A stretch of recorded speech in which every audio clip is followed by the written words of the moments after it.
Kejadian 36 ayat 1. Itulah keturunan Esau, yaitu Edom.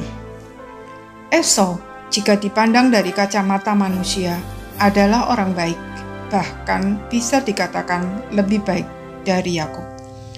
Kalaupun Esau pernah sangat marah sampai berniat membunuh Yakub, itu sangat manusiawi, sebab Yakub telah merampas hal yang paling penting dalam hidupnya, yaitu berkat kesulungan. Akhirnya toh Esau bisa mengampuni Yakub dan menerimanya kembali sebagai saudara tanpa mengungkit-ungkit lagi kesalahannya. Bahkan ketika harta benda dan ternak mereka begitu banyak sehingga membuat lahan yang ada tidak cukup untuk mereka berdua, Esau dengan inisiatif sendiri pindah ke pegunungan Seir dan menyerahkan tanah Kanaan untuk ditinggali Yakub dan keluarganya. Sangat mengherankan jika kemudian yang dikenang dari Esau bukan kebaikannya, melainkan justru hal yang memalukan, yang tercermin dari nama yang dipakai dan dikenal secara luas, yaitu Edom.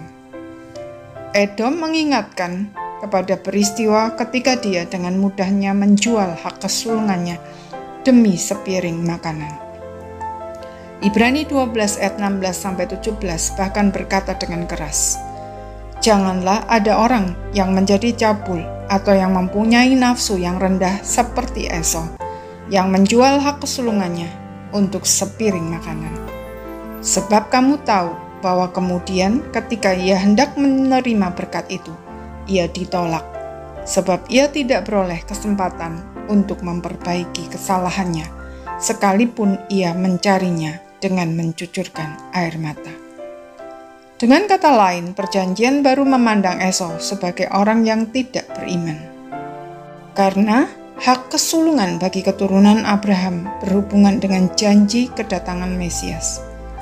Meremehkan janji kedatangan Mesias bagi orang-orang yang hidup di zaman perjanjian lama berarti menolak Yesus Kristus sebagai Tuhan dan Juru Selamat.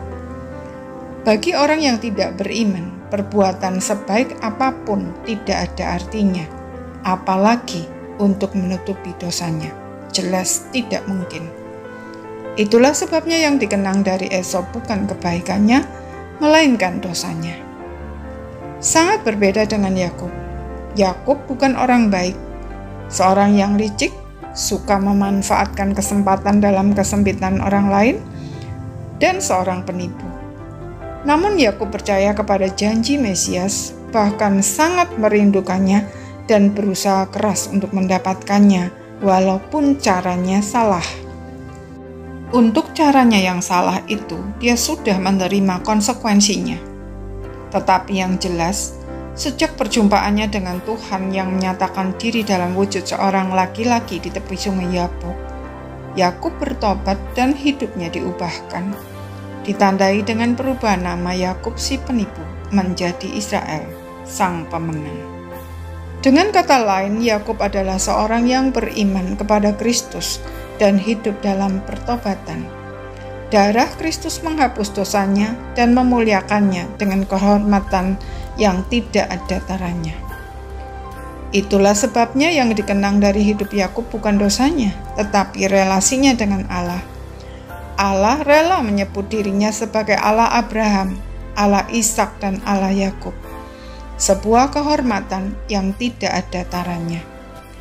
Kalaupun dosa-dosa Yakub diungkapkan, yang nampak bukan dosanya, melainkan kasih karunia Allah yang berkenan menebus orang berdosa. Apa yang kita ingin orang lain kenang dari hidup kita? Mari kita tidak berpuas diri hanya karena dunia memuji kita sebagai orang baik. Carilah Tuhan dengan segenap hati dan pastikan bahwa kita benar-benar adalah orang beriman yang hidup dalam pertobatan. Amin.